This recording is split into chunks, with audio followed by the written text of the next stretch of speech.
broadcasting. Okay, so welcome everybody to really our second session of the career series. I got to say, it's just turned 6 o'clock, so we're about to start. I'm just checking people joining, people starting to join. So what I will do is just give a little brief on this series. This series is about people and their careers. People who have experienced career growth, career transition, anything interesting about careers that can relate to people. And we've got two guests here, and I'm just checking, making sure allowing people to join first. And as we're getting attendees join, I might just cover it quickly. So this is a series I decided to create, partly because I think it's interesting for people to learn about other careers, because we all get to that point where we might want to change, or we might want to grow, we might want to do something different, or we might be stuck. And I think we'll learn from the experiences of others rather than being lectured to by someone like myself. So as you know, we've got enough people join now. So what we'll do is I'll start introducing our panel members today. I'll start from my screen, which is the top left. And as I do that, I will hit the record button. So firstly, let me introduce Asim, who's on my screen, the top left. Asim Saleem is basically someone I met via a group called Meetup. And I think you were doing a group at the time called IT Jobs. Yeah, Sydney IT Jobs. Sydney IT Jobs. And which was, I mean, first of all, very generous, because you're basically helping people with getting a job, specifically IT. And that's your experience. You had a few different people participate, and you asked me to speak at that group. And since then, obviously, you've gone quite a varied transition, quite a varied number of companies within the IT space in Sydney. You're originally from Pakistan, Asim, is that correct? And you told me that you know, the tradition of Pakistani fast bowlers, you can still bowl at 135 kilometers an hour. Yeah, up to 2 years ago. Yeah, up to 2 years. Yeah, I did like with the speed gun, it's 135. Yes, which is impressive. I mean, that's like most pace bowlers can only get there in their peak. And I won't probably say how old you are, but you know, I don't think I ever probably broke 110. Not that I'm the same size as you. And the second speaker is Gunnar Habitz. Habitz, is that correct, Gunnar? Yes, perfect. And Gunnar and I, we also met at Meetup. In this case, this is my Meetup. And I'll go through that story a little bit, but Gunnar migrated here from Switzerland. He also had been working for Germany. He had been through some career change in Switzerland and came to Australia, initially a holiday, then to study a little bit, and then working. And you've also had, I guess, growth in Australia throughout your career. You started in also IT, but now you're more in sales and actually social media marketing is what you're involved in now for a very large organization called Hootsuite. So what I'll do is I'll start asking, but I'll also I'll try to help get you to introduce how your career went as well, because I know in many ways I would probably just get stuff wrong if I try to read it from your LinkedIn profile, and everyone can look up their LinkedIn profile first. So what I'll do is, Gunnar, we met, I think it was 2016. Yes, indeed. And you've been on holidays for Australia for a few days originally, and then you started studying. And I think, was it your third day in Sydney? You decided to, on your birthday, reward yourself by turning up to my meetup on a Sunday afternoon. Probably the worst timing for any sort of event such as this. I don't remember exact topic, but I suspect it was around the job area, because I think I've done like 200-300 seminars or those meetups as well, and I haven't. The topics vary.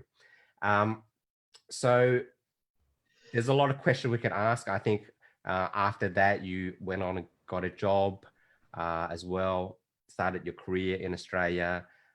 Just recently you wrote a book. Your second book I guess, in the professional space, but you had quite a few books previously, which we'll maybe just touch on quickly as well. So we can ask, a lot of questions like what made you decide to come to Australia? How did you get that next job? What made you, were there any major decisions you changed? Obviously, you've got the background there, which is, Sydney Harbour, which is beautiful.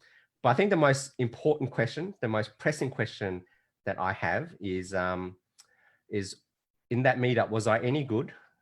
That's a good question. What was the best meetup you ever attended, basically? For your birthday, as a present. Thank you. Let me start it the other way around. So indeed, I've been working in Switzerland and before, and also even in Germany. So I studied computer science, but I realized I might not be the best programmer in the world. And I've been more interested in all the solutions around that, how people are using IT.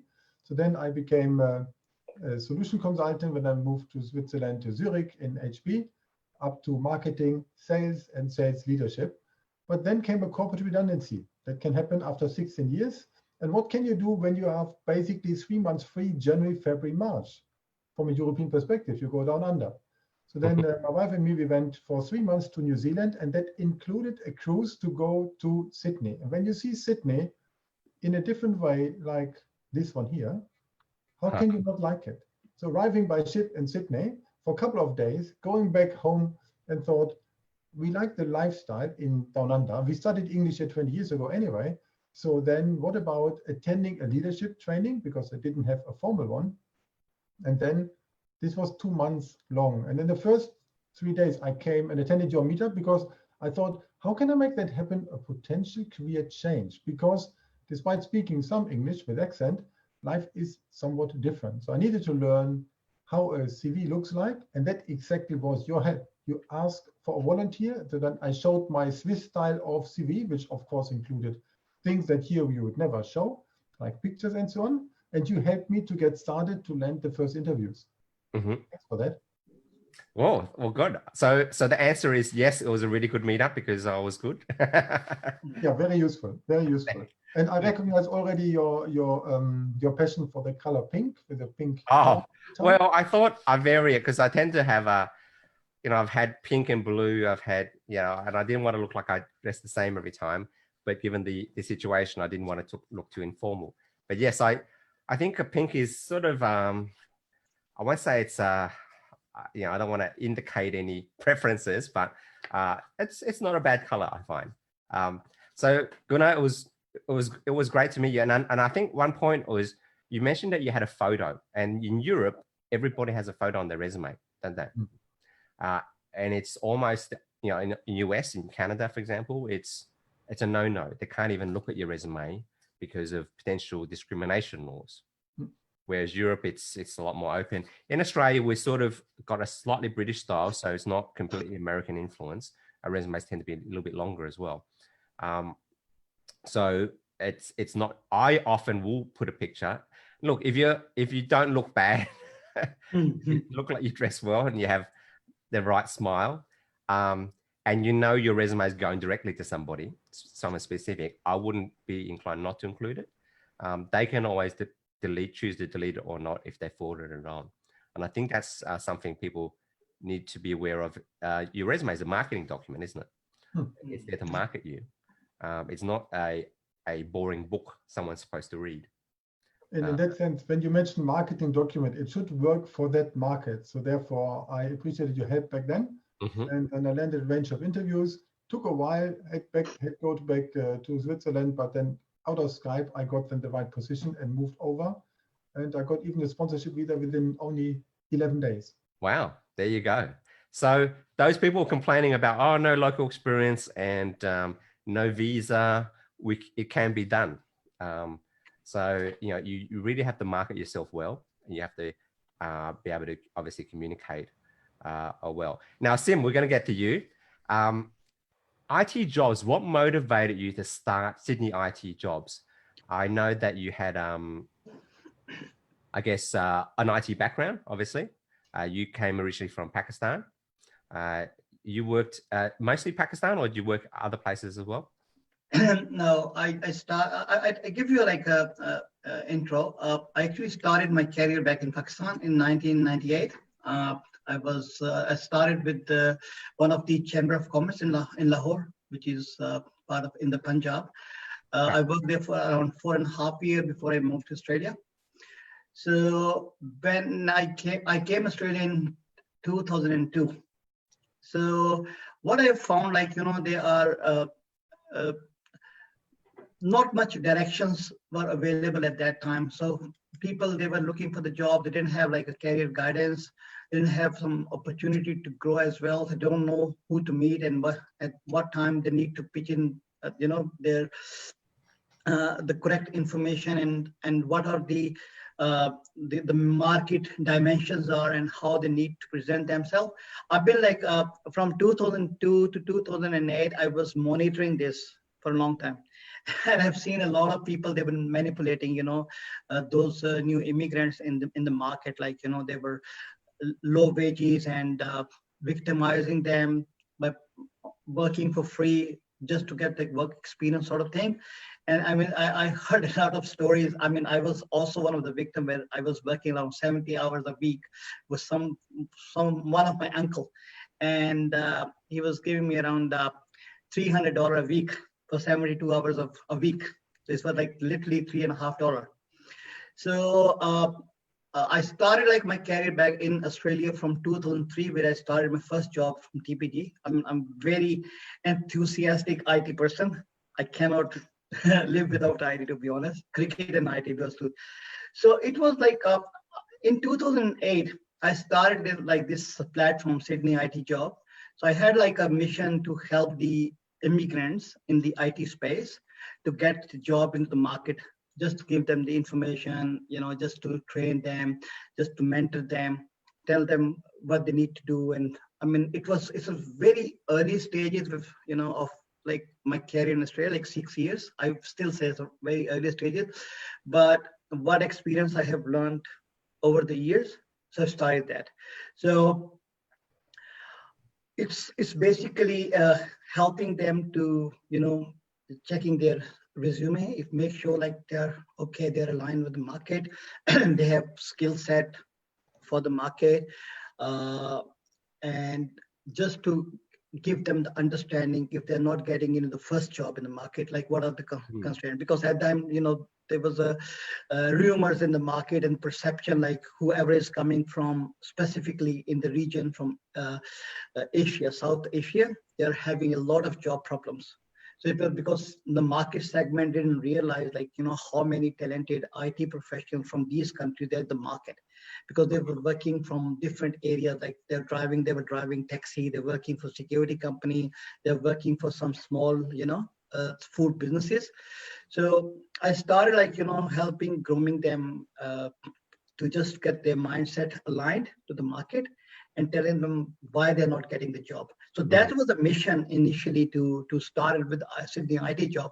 And my first like 7 years with this forum was very, very difficult, because I was arranging a meetup and I was the only one who was sitting there, and people, they were not even turning up. So, I mean, I remember like I had my 10th anniversary on that day, and I arranged a meetup for like 21 people. And I waited for 1.5 hours and nobody turned up. So I was the only one who was sitting there. But still, I didn't like lose any hope. So I was keep doing it. And then eventually my platform has grown a lot. So now we have from Facebook and LinkedIn and Telegram, we have around 5,000 people there. Which is impressive. And most people don't realize that this is not uncommon. Most people will start a meetup group, and maybe you've attended a lot of meetups too, Gunnar, and I've actually owned a few. Most people start, and then 6 months later they're gone. The first one they might have 12 people, and then the next one they have 5, and then few people turn up, and before you know it, their meetup disappears off the face of the earth, or someone takes it over. Yeah, I think I had a similar thing for like 5-6 years, where I was the only one. But one, actually, I started put up my meetup on the meetup.com. I think it's around 2013 onward, and I started with like 2 people, and eventually by 2017, I was consistently having around 35 to 40 people coming there. Yes. And every time we're presenting like a new topic and, giving them the incentive to come there. So it was very helpful for people as well. And I think it's sort of a lesson in I guess, marketing too. If you don't do something which works, you have to change something. And it's the same with resumes. And I love resumes and how you approach the job market. And I think a lot of people, they sort of miss that they have to actually improve things. And the advice you always get is not always the same or always good. Now, I also want to cover this idea that, we've sometimes had two tracks. Now, sometimes the track is we're in one country and then move to the next, or we were doing one type of job and to the next too. So also, Gunnar, you've experienced that obviously from being overseas and starting and being a tour guide. I love your books. How many books have you got on as a tour of the city book? How many books have you got published there? 17 over there, or 18 over there, plus 2 books here in Australia. Okay, so you've published 18 books on travel. Yes. On the side of doing your job, is that right? Yeah. And being a tour guide on the side. So obviously that's a little bit like you like being with people. You like enjoying people. So I think you've also had the IT track and you've changed to, I guess, the sales. And even in sales, you've worked in different organizations too. So if I look through your background again, I'll just sort of look it up. So obviously you were in Switzerland for quite a while. So also tell us about that redundancy, because I think obviously it's relevant now with obviously COVID. And I've experienced it myself, I think 2 or 3 times actually, redundancy, where you've worked, let's say, in a fairly stable, fairly senior position, and then you get let go. And it can be difficult for people to recover from that, especially if they attain a fairly senior position. Now, people starting out made redundant, probably not such a big deal. The person's still young, people still think they can teach them things, so they get employed. But once you learn a few things, it can be a little bit different. So just let us know what, I guess, and you wrote a book on this too, Lessons I Learned. Would you like to show it, or is it going to be problems? Okay, so all right, so the green screen's blocking it out, so put it close to, Lessons I Learned. So you can get that on your website. What's your website, by the way? gunnarhabitz.com.au, and we can type it in. So you'll type it in the chat. Make sure you put it to all panelists and guests, actually. So the book looks like this. Yep. Lessons I Learned is basically a collection book of 11 authors who share their stories, whatever different stories they are. And inside that story, I wrote one piece which I call From Laid Off to Paid Off, which is basically exactly the story that I have. Good. And it started after 16 years in the same company to find out the company was split into 2 pieces. And then I thought it's obvious where I go. But at the end, the result was being in the smaller one of those 2, the number of management levels have been changed. And I got a message that the journey will not continue with me.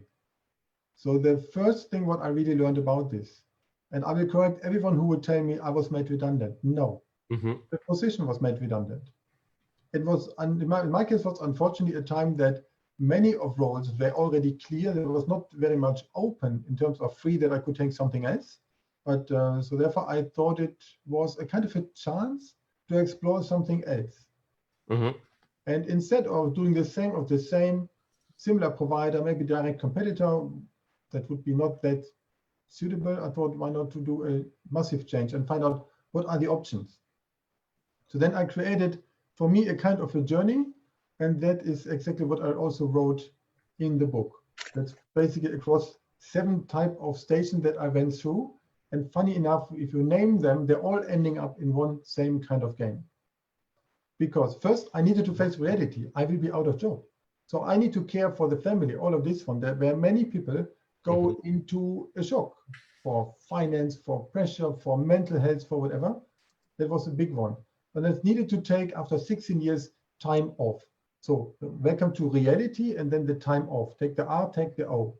But then it's a question, what alternatives are there? A, alternatives in the sense of, would I do the same of the same, or do I become self-employed, or whatever would it be?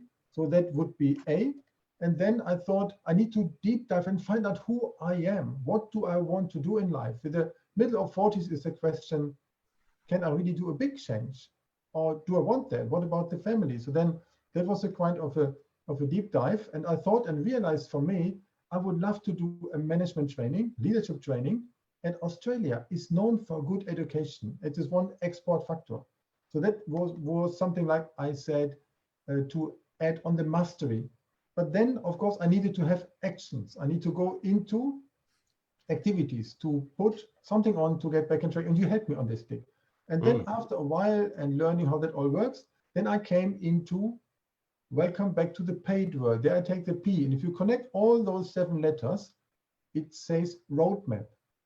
And that's exactly what I wrote about. Because if you describe a job search as a journey, sometimes you travel somewhere and you explore and you don't know where you're heading to.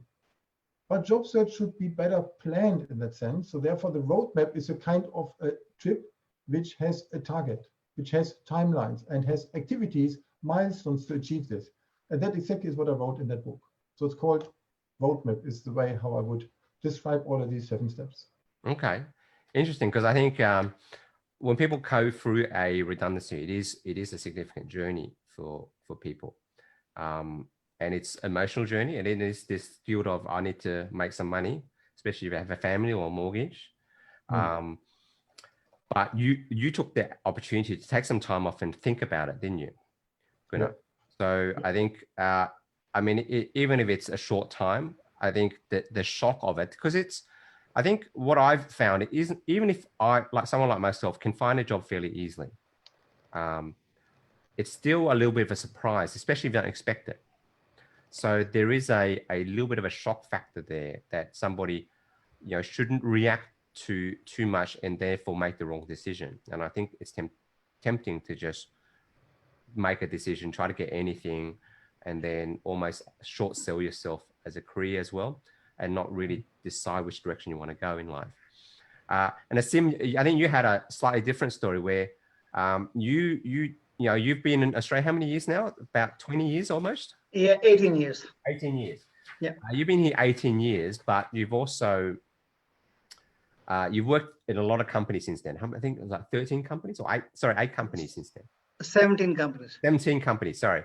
I had a number. So you obviously you've done a lot of contracting, IT contracting.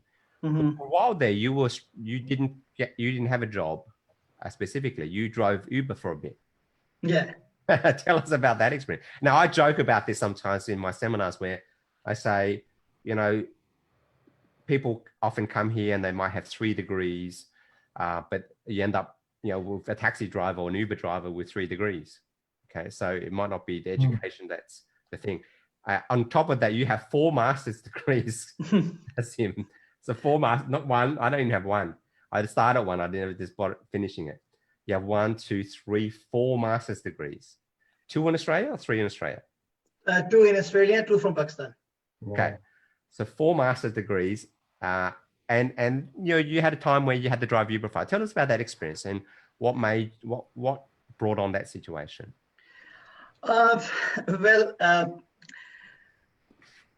In 2017, I lost my job with GE. So that was the time when I was in the transition from mid-management to the senior manager roles. Okay, and all of a sudden, GE decided to cut their staff from the APAC in the operations delivery space, and they gave like 3-month notice, and I couldn't actually get a job for like around 10 months. Okay, and I was thinking like, what I'm gonna do, because like my CV was good. I was speaking to recruiters. What actually I have not done, which I will mention shortly. I was speaking to a lot of my friends because I have a very diversified friend circle working in a different area and different skill set and different companies. So they had a good context. But at that time, nothing was working. And what I did not realize when I was working in GE, that I mean, becoming a part of like a, like a snobbish class with some sort of, attitude, behavior issues, which was not coming up at that point until unless I finished GE and then started driving the Uber. So Uber was a very good experience. I mean, it was frustrating at the same time because I was meeting with a lot of people, and some of them, they were really very bad, in terms of their behavior and attitude. I mean, what I actually learned out of that was a big thing, and it was people from the different mindset and how to be calm when you're dealing with the, some sort of arrogant and nasty people, and how to bring patience in my personality, because I didn't have like patience. From work point of view, I had some, but from my personal life, I didn't have a lot of patience. So it actually taught me a lot of patience. And then what actually, other thing which I understood, like when I was in my management position, so I was not growing exponentially. Mhm. I was stagnant there. The reason I have worked in the 17 company, the 18 years, this is one of the same reason. I work mostly like in the technical space, technical support, system administration, but in all operation space, not the project in space. When you work in the operation space, in 6 months to 12 months, you have a learning time. If it is a small organization, after 12 months, you get bored because you're doing the similar thing again and again. And most of the companies in Australia, they are not investing a lot of money in the career development for people. I mean, they have a slogan, they have a tag, but they don't actually spend money. Okay, and I mean, for the last 4 or 5 years, it's happening quite free. I mean, it is happening now, but before that, people in the company, they were not investing money. I mean, if you're doing something by your own, and this is why I have involved in studying. I started like in 2005. I realized if I'm not going to study, I'm not going to have my excel in my career. So I studied 7-year state from 2005 to 2012, and it did 2 degrees. And with my full-time job, and I was working in the operations as well. So I was on call as well. Usually I was starting around 6 o'clock, 6:30 in the morning. So you were studying, working, yeah, same time. yeah, and you doing have my your- assignments. Yeah, and I was running this platform as well. Like, it's not in depth when we say like, but I was running this one. So I was doing 3 things. Plus I'm a very socialization person. So I love to meet people. So I was going out, I was playing cricket. So I was doing like 4 or 5 things at the same time in there, Cricket takes all day. I've done it a few seasons. Yeah. It usually start around 12:30 and go till 6 o'clock. So, and I was crazy about cricket. So it was a learning for me from the career pathway from the Uber. So what my takeaways are, because I mostly talk about the takeaways. Whenever you do anything, it has a takeaway. You have a plus and minuses and everything. If you take a positive takeaway out of what you have done, leave the frustration and emotional part aside. But what the positive thing you can take from that? So if you work like in the security, it doesn't matter. If you work in the Uber, it doesn't matter. If you work in any industry, it doesn't matter. If you detract from your professional career to something else for some time, it has a learning. So use those learning tags in your professional career, and it eventually it become a cushion for the growth. So from Uber, I really learned patience a lot. Now, if somebody, in the workplace, if sometimes having aggression, whatever, I don't care. I said, okay, thank you, don't worry about it. Now, here's the thing, I guess a lot of people, let's say in a situation right now, who might not be getting the job, having a job, and maybe they'll be a little bit long-term. It will take a bit of time before they get the next job. Do you recommend for them to do something like Uber, or just keep busy, or the study, or what would your, I guess, prescription is? A general prescription. I think like one of the important thing is you should not stay at home. You should be doing anything. Okay. If you get an opportunity to do the volunteer, you do it. Volunteer with any of the company, you do it. If you get to drive Uber, you do it. If you have to even deliver pizza, do it. Because, you know, what happened when I got my first job after like around 10 or 11 months, in the interview, they asked me, what you've been doing for the last 11 months. And I said, oh yeah, I was driving Uber, but I was also upgrading myself. So I was doing studies and whatever.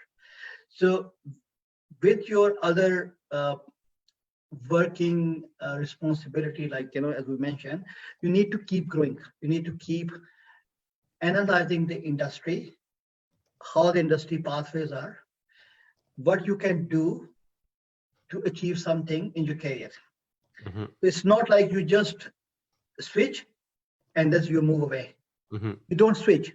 You run like a parallel, like you know, the rail line.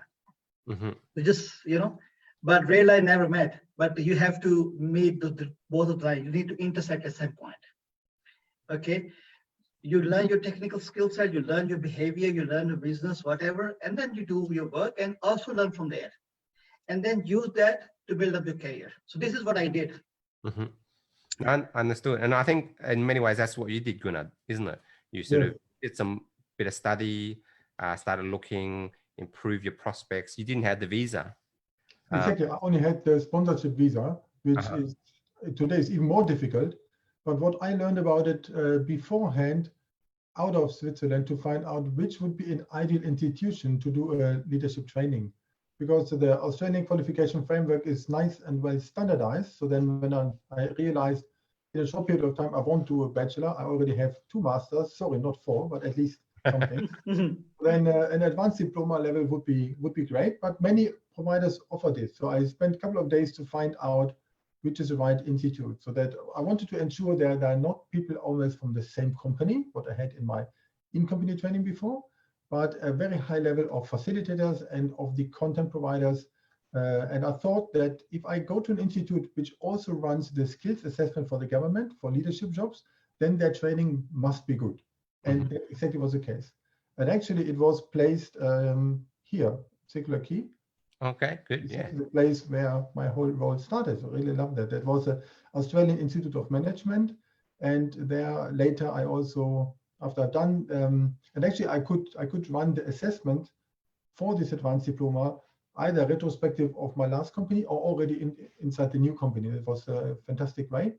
And still I had on even my birthday this year, where also you came, thanks for that.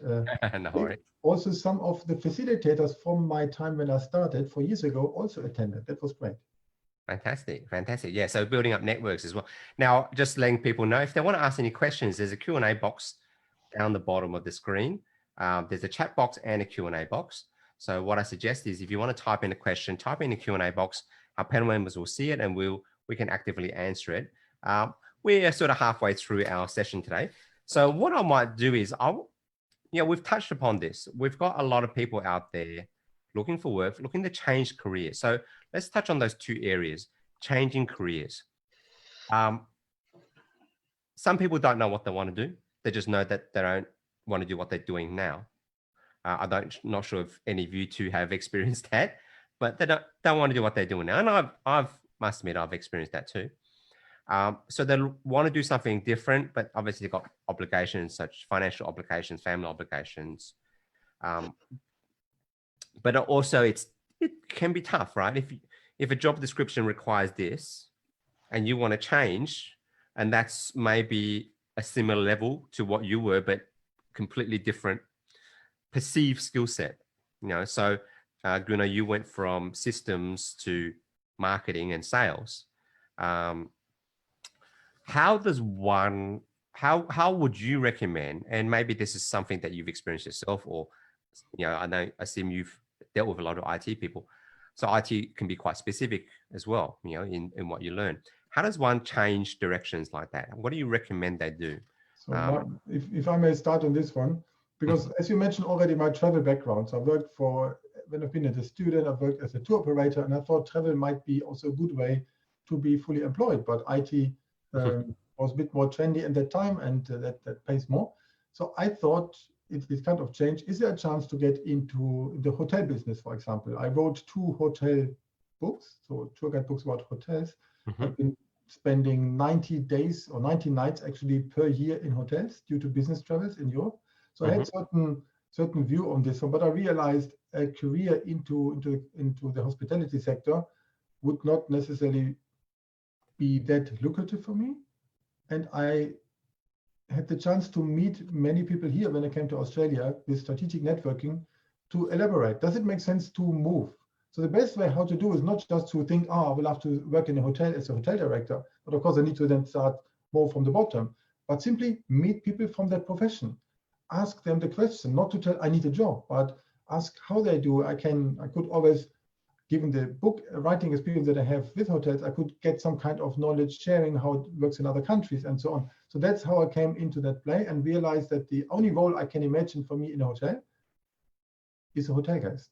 Okay, I need to pay. I don't get paid, but at least that I kept it on that way and did not change the career. But on the other side, when I moved from IT, from a more technical part into the more people part on marketing and then sales, then I got a lot of passion in this. And I spoke at that time with product managers. I spoke with marketing managers, with CMOs to find out what skills are needed, what is the gap that I have, and how can I imagine myself being in that role. So that makes sense to talk to some. And what I learned here in Australia is that strategic networking is possible. It's much easier compared to Switzerland, where people are more silent and more close and not too open to talk about these different type of topics. And the networking events in face-to-face, of course, but also now in a virtual way, they help to exchange thoughts and build relationships. So attend events, meet with those people. And I think sometimes people, especially, maybe from overseas where the culture might be a little bit more silent and hard to get people to open up. If you buy someone coffee, generally they'll accept, as long as you're enthusiastic and actually pay for their coffee. But generally people are willing to help you. You're not threatening them. Don't go there just to ask for a job, because then it's like, well, I'm just going to waste my time. This guy just wants something from me. But express interest. Ask them about, well, how do you get into something like this? What's good and bad about it? And I think a lot of people don't perk up and do that. Asim, is there any other examples? Now, someone's actually asked the Q&A box, and maybe this would be a good opportunity to tie that in. So this person is working as desktop support officer. How can they move their career towards relating to the cloud, which I know is a big thing now, cloud sort of services. So you can answer that question, or perhaps just broadly answer that question on terms of what would they do if they want to change direction they're going. Yeah, okay. I think one of the important thing which I have seen with the people, especially with the coming from the overseas, okay, from especially in the South East Asian market, they have a lack of clarity what actually they want to do in their life. Then they have a lack of interpersonal skill set. Okay, the communication is, they don't know how to communicate, how to articulate the word, okay, how to summarize their skill set. They are mostly relying on the modern, like they have education background, they're very good education background. They may have worked in big companies in their country, respective countries. If they don't have a market exposure, international market exposure, like India, they have a market exposure. So a lot of international companies, they're working there. So if they move from one country to another country, like Australia, they have a less friction here. Okay, plus they have good contacts in the industry as well. You see, like, I give an example, like some people, they're working like Infosys. Infosys is also working here. Some working is TCS, like Tata Consulting. They're working here as well. They're bidding here. They have a lot of work here. So they find the balance here, okay? Because their mindset is already developed in the local market because they're supporting Australian culture there. But those countries where in Australian market is not playing a big role, like Pakistan, I take an example. People, they are just relying on their local market skill set and local experience. Like if there's the company, they're working for a company, say they got 5,000 users, something like that. They think it's a big company, but they don't understand that actually how they're going to market their skill set in this market, because which is entirely different. Okay. And now coming back to the changing of the career, my example is I was a mathematician when I started. Mm-hmm. Okay, and math is like one of my major subject. But I realized at one point that if I'm going to sit in the math, I end up having like a professor or something. They didn't want. I wanted to have like some sort of dynamic stuff. The other thing was my ultimate goal was not only work in IT, but also going into the senior executive management as well. Okay, and this was a big hurdle in this society specifically, because I really didn't have that sort of vision mindset, and it was a political role. So what I did, I set like parameters in 2011. Okay, that this is where I want to achieve, where I'm heading towards, and these are the goal I'm going to achieve.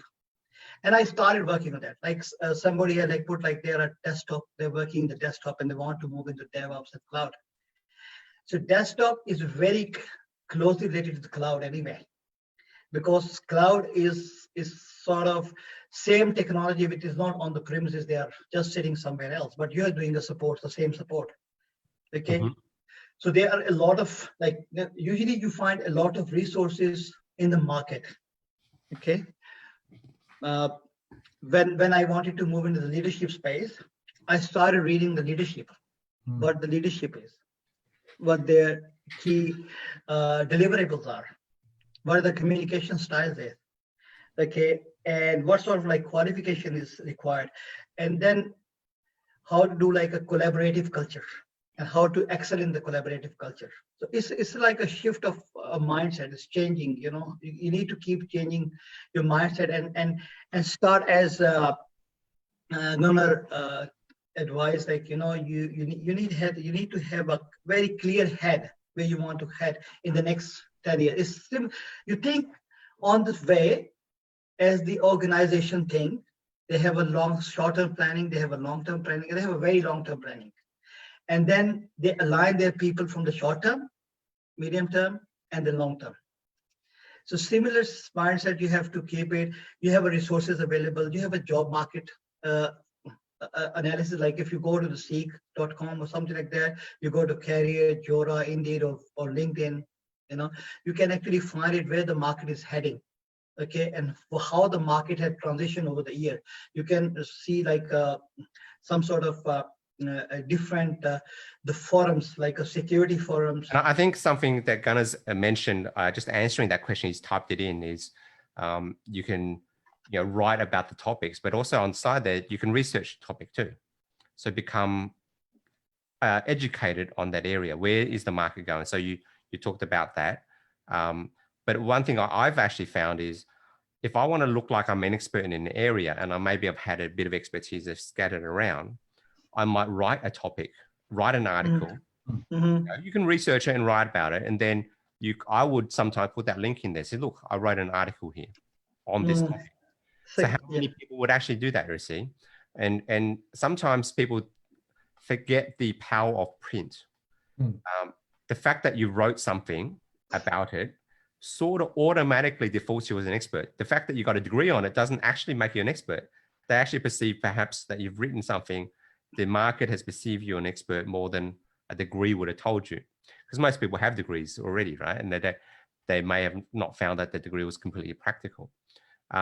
So that was also my thought. So I noticed that Gunnar's answered that directly as well as typing it in.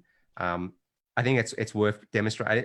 As a little bit of a story is a friend of mine who had no degree, wanted to get in the corporate world, thought he'd be interested in project management, started turning up to meetups on Agile and Scrum, which is the newer project management methodology. He just started turning up, didn't know the lingo, just started meeting people, and then started talking to people. And then when he felt like he got into a bind that he didn't really understand, he couldn't answer, then he just sort of, didn't really take part in that conversation, went and learned about it, came back, started his own meetup on Scrum and Agile. And by doing that, sort of position themselves as expert, and then got work with large companies, became the coaches of that area too, and is now working in the UK, doing the same thing there, getting probably paid a lot of money to do that from no degree, position themselves as an expert by learning about it, turning up to things, starting his own thing, initiating something as well. I want to touch on this second part is what, we've got a situation now where a lot of people are unemployed, going to be unemployed. Both of you guys have been through, I guess, either period of redundancy or period where, you've struggled to find a sort of job. I think you mentioned something similar about not staying home, doing other things. If we're going to, let's say we try to address this systematically, what are the steps that people should take to sort of get out of this now? Now that things are opening up, they can actually go out. What are the steps that people could take now? A lot of stuff has gone online as well. There is quite a few opportunities online. What do you recommend as the steps from someone right now, practically, to get into a job where the demand might be low and the supply high? So they may take them a little while. It may require a few more things. What would you suggest that these guys do? I'll start with you, Gunnar. So first of all, the fact that we have this pandemic doesn't mean there are no jobs. So I've been happy and lucky that I started actually on early April in my new role with 3 new starters overall, and we still have 1 open position. So that is possible. It indeed is possible. And I see other people in my network somehow who are moving in between. But it's not necessarily the old traditional way of just applying for jobs and waiting what's going on. So that might only work for 20% of the cases. It will be rather to take a strategic approach in terms of networking. If I would like to go in a certain area, let's say in my case, I would go into cybersecurity, for example. One side is a knowledge game, so that I find out what can I learn about it. The other thing is to find out where are meetup or other events, where are people that I can see and meet virtually and have one-on-ones with them to find out what's going on. LinkedIn is a perfect choice for this one to see what people are talking about, or even Twitter. So find out what's going on in that space, what type of vendors are there, which one is hiring, and with that information connect with some of those or in the whole ecosystem to ensure that we can learn about potential opportunities. Either they are visible in terms of open headcount, or otherwise they might not be open yet. But it's a lot about the networking approach, but from a very strategic point of view. That is, I think, it's a critical one. Mm-hmm. Okay, good. Asim, any of your thoughts, what people could do right now? What steps could they make right now to sort of get themselves ready for the next job?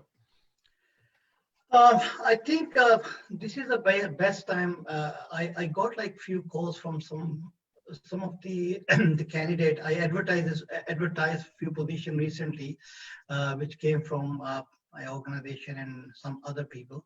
So the jobs are coming up now. The best time in this period when there are people, they are confined into one area, they need to do a bit more research on the market, okay, and see like what sort of the market dimensions are, and they need to be very honest with themselves, okay, that are they really want to approach in that direction. I mean, it's not like something which they need to go and start just thinking and pitching it out. They just take time to think about them, what exactly they need out of their career. There's a lot of platforms that are available for training. So, I mean, I would recommend if you are not doing anything and you are hunting for the job, so this is the best time where you can do a training. You have a platform like a Plural site, you have a Udemy, you have a LinkedIn Learning, you have an INA, you have multiple platforms there. But you need to define what sort of career path you're looking for. Are you looking to move into the DevOps? You're looking to the cloud security? You're looking for a system administrator part of it, or you're looking in the networks area. So all these areas, they are very diversified area. Okay, they need a technical skill set, they need a business skill set, they need a functional skill set. Okay, students who are coming out of the universities, they are the one who are the most victimized of the industry because they don't get the opportunity to move into the industry. For them is to, as soon as they are out of the university or while they're still studying, they start thinking about like, you know, what they're going to do in their life, okay, in the next 4 or 5 years. As Gunnar mentioned, I mean, they need to go and attend the meetups. There are maybe virtual meetups there. Just check like few vendor sites, okay, like Cisco, Juniper, okay, some other, you know, vendors in the market like Microsoft. They got a plenty of free trainings are available. Okay, do that. LinkedIn, I think also, as I mentioned, is actually because you can do events on LinkedIn. They've got LinkedIn Live now as well. I think because it's international, you can actually search for a lot of these events on LinkedIn internationally as well. So the timing might be a little bit different. It's from the US or Europe, but I think there's a lot of opportunity there. Yeah, you're right. So it's basically, I think when you say like a strategic move, so first you need to understand how actually you define a strategy. So what's like, you know, what step you have to take in the systematic order. So I will definitely ask people to, all the candidates who are coming, you know, from different area and they want to switch career, or they want to do something, they just write down on a paper, okay, what they want to achieve. If somebody wants to move into the business space or somebody wants in a technical space, and then put down like what sort of technical paths are available in the market. And the path, and then they need to do the assessment of themselves, whether they are introvert, they're extrovert or not. So they want to work as a team or they want to work independently. If they want to work independently and they're not a part of a team member, then they need to choose something which they are not interacting people a lot, like, you know, programming sort of thing. But if they are really they are an extrovert and they want to communicate with the team and they are very good team members and they can lead at some point, then they start coming to system admin, business analyst, you know, project coordinator sort of thing, then eventually the project manager or operations. So these are the areas they need to start focusing. First, they need to understand themselves. And I think, yeah, and understand self, I think is important. There's a great book called What Color is Your Parachute? I'm not sure if you heard it. It's probably the biggest selling job search career book ever. They republish every year with some new statistics. And they have this method where basically at the first stage is actually finding out about yourself, finding out about those preferences, finding out about those transferable skills that you have. And I think transferable skills is important. You know, we obviously got technical qualifications, but I know, Gunnar, you study leadership, which is more of a general skills, not necessarily, I mean, some people say it's quite specific, but it is a broad skill you can apply to any job, any organization. What about this question? I just throw this in there. What if somebody wants to change what they want to do completely? Any thoughts on that? Any thoughts on if I want to change something? So first of all, we do not know what we don't know. So then the question is rather, how would I know in which area it might be interesting? If I would like to go back to software development instead of software sales, the skills that I've had when I learned that in 20 years ago, I can forget about it. So that is not needed anymore. I would rather try to find out in companies which are in that area. If I would like to change completely my career and say I would go into to become a business consultant on a financial aspect without having too much about it on my CV, that is possible as well, but I need to have very good analysis what these type of roles would normally entail. What is a customer profile that I would need to attract, and to make this assessment, then compare, as Asif mentioned, about this own analysis. What is it what I can do? What can I use in terms of transferable skills, and what can I also try to learn to shorten a gap? Very critical point here is not only the skills, because it's also the attitude and the culture. You can train the skills when you are there. So when I moved back from hardware into software as a software engineer from the background, I needed to change and upskill me a little bit. But the mindset and attitude from a cultural fit, that already has been there. There's also another point when we talked IT beforehand, also on your side, Asif. So when somebody is in would like to go into different roles in the IT, it would be good to understand the whole market, because I think that's, and just cutting quickly off, I'm just wary at the time, but that's a very good tactical, specific tactical thing. We've got about 6 minutes. What I want to do is I want to open up to any questions. People can ask their questions. Please type in the Q&A box. We'll continue to chat while that's happening. But I guess, there's a tactical thing, and we covered this a little bit. Find out which area you could be interested in, talk to the people, find out more about it.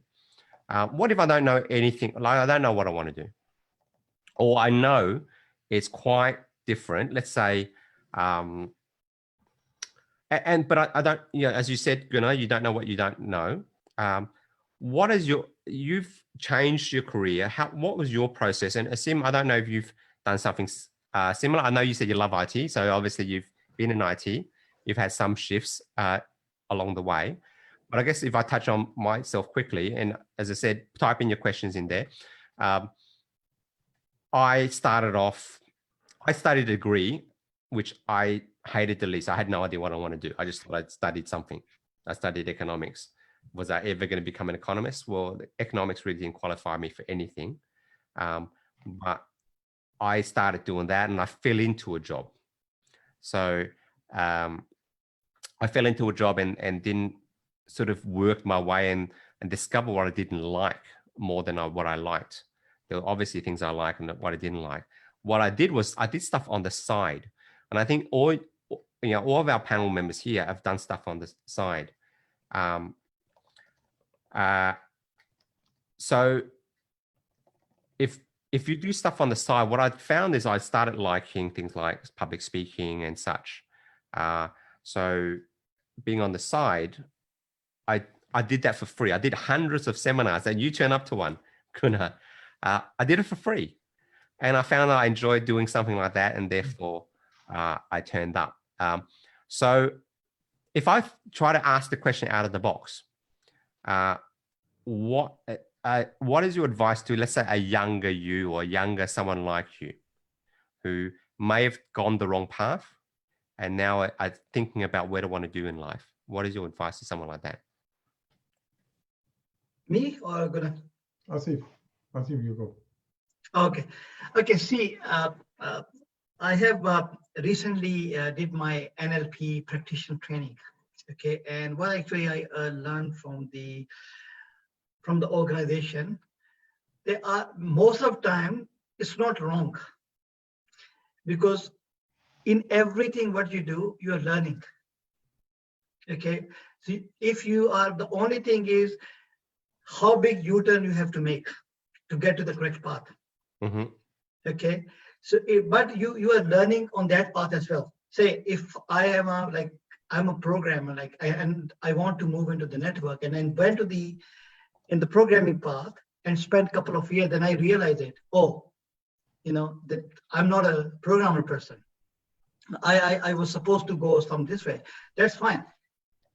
Using the similar path, using the similar technique or mindset, just go to the different directions, because the industry baselines, they're the same.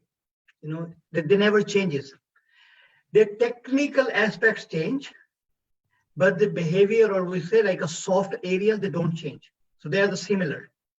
So, I mean, if you have one technical skill set for one profession, and you need a second technical skill set for the other profession, you go by the technical skill set, but with the behavior aspect, you just keep it there. You just, whatever you learn, you just put it in your side, and then start learning on the technical skill set. So if you have spent more time in something which you didn't want to do it, you have not lost time. You're not on the wrong path. So you need to clear up your mind, because you learned a lot of things out of that. So one of my CIO, and which I have worked with recently, and he was telling me these things. They were mentoring, no right and wrong answers or something like that. You need to go like facts and figures. You need to understand what sort of the details, the technical and non-technical details are. So because you're changing a technical path, you're not changing a behavior path. So it's staying there. So that's why the soft skills are very important, because soft skill can be deployed in any of the profession you do. As Gunnar said, like, you can learn technical skill set from one profession to another one. But if you're not having a technical skill set, the behavior skill set, which is the communication and non-technical skill set, if you are lacking in that one and you have gone too far away but you didn't want to do it, then it's very hard to come back. Mm-hmm. Yeah, so it's again like you just think all the time that, okay, I have done something which I should not be doing it. Just put a cross there and start again. Mm-hmm. Don't think too much that I have lost time, because you have not lost time, because you have gained something out of it. Mm-hmm. Yeah. Understood. I'm just wearing the time. We're at 7 o'clock right now. So anyone want to ask any more final questions, please type it in the Q&A box. We've had a couple. Okay, so what we will do now, I'm going to give you any opportunity for final words and anything you want to say at the end. I see Jane has just joined us. Hi, Jane. We will replay this on the Facebook. I will send you a message. Hi, Jane. Privately, Jane. So we're just near the end here. So yes, Jane is just said hello. Jane, maybe you'll come on next time. We're gonna interview some more people again. Jane Jackson is a career coach who plays golf as well, like myself. And one of them, our guests has, Jane has said, very bad golfer. One of our panelists has mentioned Toastmasters. Look, that's a definitely good thing to do. And I think it helps people overcome the initial fear. If you're worried about networking, that's a good thing to do, because in a way it gets you out of your shell. And most people, and I learned I enjoyed public speaking, but I was nervous at the start, like most people. And in fact, the more nervous you are at the start, my belief is, and this is me training a lot of people on it, the more nervous you start, the better you'll get at it. Mm-hmm. Because the reason for the nerve sometimes is you have a standard up here, but you're down here, and you imagine up here, but you know the gap is so large when you turn up. The guys who are naturally good at certain things, they don't get much better. And I think it's similar for networking. The guys who are naturally good at chit-chatting, they may get the job at that lower level, but because they never improve, if you look at a lot of people in senior positions, they network, but they're not necessarily natural at it. They're sort of joking with all the boys and girls all the time. They're actually more, I guess, learned in that skill. So we're just a little bit over now. So any final things you guys want to mention? As I mentioned, I'll be putting this on my YouTube channel and Facebook, so you can review this. But any things you want to mention, guys, about what you do? I know, Gunnar, you've got a new book. You've mentioned that. Asim, do you want to plug your IT jobs group? How can someone join that? I think you've got a Facebook page. Yeah, just tell us about that. Anything that you like to talk about. Asim, you go first. Yes. Yeah, okay. Thank you. Okay, the thing is, I mean, from this platform, I just want to advise for everybody who's going to watch this the video, that there are a few key skill set you need to work on, which is not a technical skill set. It's a non-technical skill set. It's a behavior or function, which I say like a soft skill set. You need to first understand, like, you need to work on the communication. What you say is really what you want to say, or you're saying just for the purpose of just saying. You need to have your facts and figures. You need to have some analysis. You need to improve your interpersonal skills and also you need to make sure what sort of personality type you are. You want to coordinate with people, you don't want to coordinate with people, or want to stay alone or whatever before you do. And if you are, you're stuck somewhere, seek help. Don't worry about it, okay? Just find people. Maybe if you are approaching to 100 people, you get help from 2 people. That's enough. I think if you get 1% help from people, it's good. And don't give up. Join the meetups, join the channels, join the technical, non-technical business discussions, understand how the business is evolving, because eventually you need to work out your career growth with any company or yourself is all financials. So you understand the financials and the business, you're not going to fail. Thank you. Great, great. Thank you, Asim. Gunnar. So yeah, a couple of words from my side as well. So what I learned is talking to people into the strategic networking. But although there is a huge portion of the hidden job market which can be elevated to this one, be also ensure that all the material that you have is working. So that thanks, Dick, for your help on my CV back then. Actually, thanks to Jane, now that she's in the call, for her help in helping my cover letters back then, which has been needed at that time. That is very good. And what helped me a lot is to talk to people who went into some similar situations to learn from them. And that exactly is the story that I have in my book, on that side here, that I wanted to take the position of I explained as someone who already went through a redundancy. And in that sense, maybe some others get some type of inspiration from that. I learned a lot I bought books in that range as well. And when you are in a story and you see someone who already exceeds or already achieved and made a big move, that helps a lot to also put their own energy and find the confidence in order to go on such a journey. Fantastic, fantastic. And I guess final word for me, I've put in a Facebook group for a career-focused job seekers and professional development. There's also a LinkedIn group I put in there, my own personal website, and also a YouTube channel, which I will post on a little bit later. You also get to see some of the previous interviews I talked with 2 recruiters. This is our second career, I guess, a career journey series.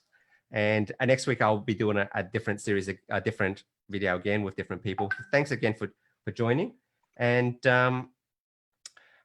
yeah, I just want to thank everyone for being here today. And I guess making it engaging for us as well, asking questions, being involved in the panel. If you want to thank our panelists, please type in the chat panel. And next Tuesday, it could be Wednesday, I will have another series. I'll probably speak to a recruiter next. So we have another recruiter lined up to speak to people, answer your questions. If you'd like to ask questions in advance, please do so as well. And I'll leave that chat box up until we finish broadcasting. So thank you again, Sim. IT Jobs, it's Sydney IT Jobs Facebook group. Is that correct? Yeah, Facebook group, yeah. Cool. And so we have it is also on the Telegram as well. It's Telegram, Facebook, LinkedIn. So Telegram, if you look up, there's an app called Telegram, which is like messaging. I know Asim puts a lot of jobs on there as well. So vacancies for jobs, is that correct? Yeah, vacancies there and also industry information. Yes, so industry information, vacancies. If you're looking for work, you can do that. And Gunnar, you have a meetup group called Social Selling, is that correct? Yes, Social Selling Sydney. That's my passion to turn conversations from the online world into a tangible outcome. Great. And I have a bunch of meetups. Yeah, and actually, Dick, having this group and writing about this topic every Monday, that got me my current role. Okay, great. Fantastic. And I've got a bunch of meetups.